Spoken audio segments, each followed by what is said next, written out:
In the final days before disaster struck ancient Rome, the nights were rarely silent. Citizens often whispered about a single, piercing cry slicing through the darkness, an omen, so feared that even the bravest soldiers shuddered at its echo. It wasn't the howl of wolves or the growl of beasts. It was the shrill, unearthly call of a creature the Romans believed carried death on its wings. They called it Strix, the demon owl. Legends claimed that wherever the Strix appeared, someone in that place would soon meet an unnatural end. Some described it as a night feeder that drank the blood of infants. Others insisted its presence marked the fall of emperors.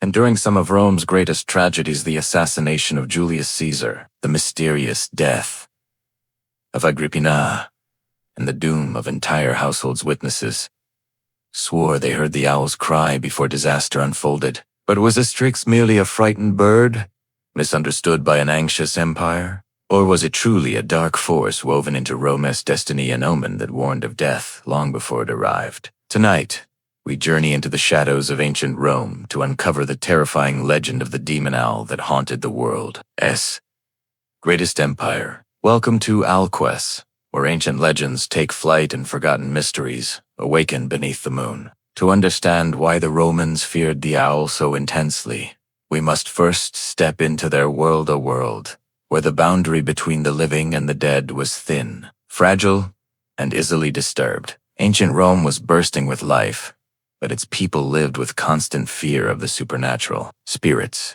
curses, omens, and dark signs guided their decisions as much as the laws of the Senate. Every strange sound in the night could be a message. Every sudden silence could be a warning.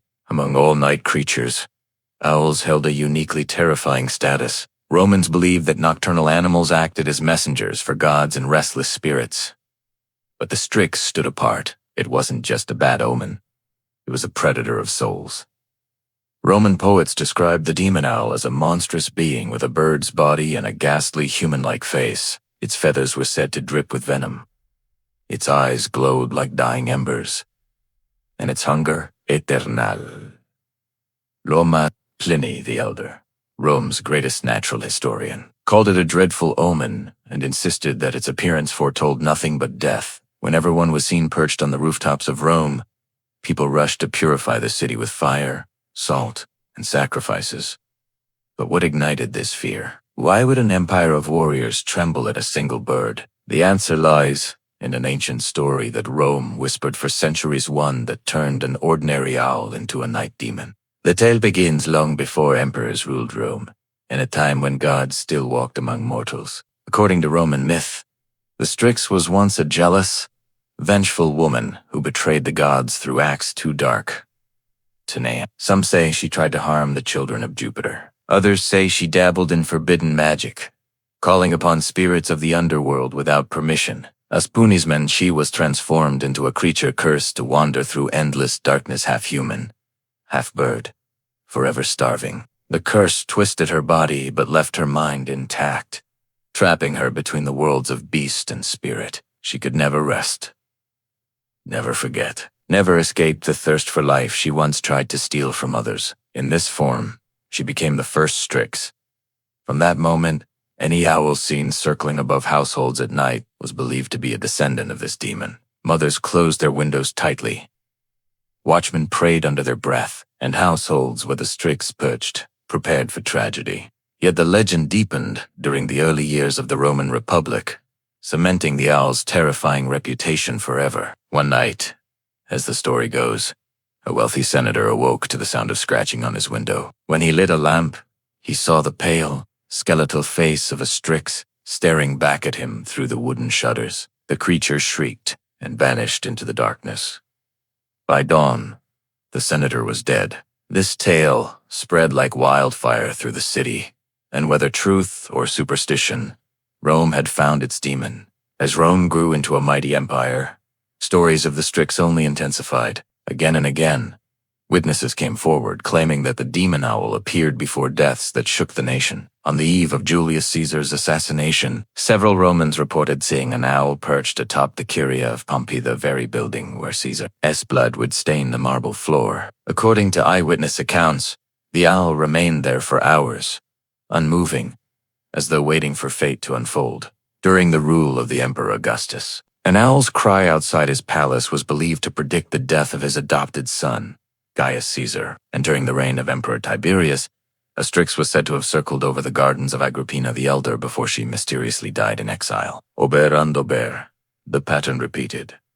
First came the owl, then came the death. People who lived in the cramped streets of ancient Rome began to dread nightfall. Every rustle of feathers overhead made them glance up in fear.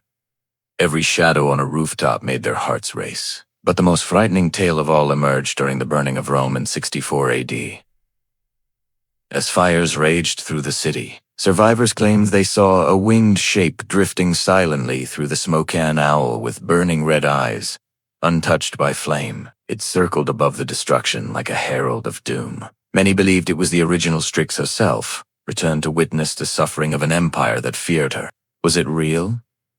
A hallucination born of terror, or a symbol Rome could never escape? Rome was not powerless against the demon owl. Or at least, they tried not to be. The moment a Strix was sighted, priests and citizens scrambled to drive it away. They used rituals so strange and desperate that they revealed just how deeply the fear had taken root. One ritual involved sacrificing a newborn lamb and using its blood to cleanse the entrance of a home. Another involved burning a mixture of herbs, hawthorn, juniper, and ashes from a previous sacrifice to force the demon back into the shadows. Some families placed iron nails near their doors, believing that the Strix feared the cold touch of metal. Others painted protective symbols on their walls, or hung amulets, shaped like owls. Claws not, to honor the creature, but to confuse and repel it. In extreme cases, entire neighborhoods performed night-long vigils, lighting torches and chanting prayers until dawn. The message was clear.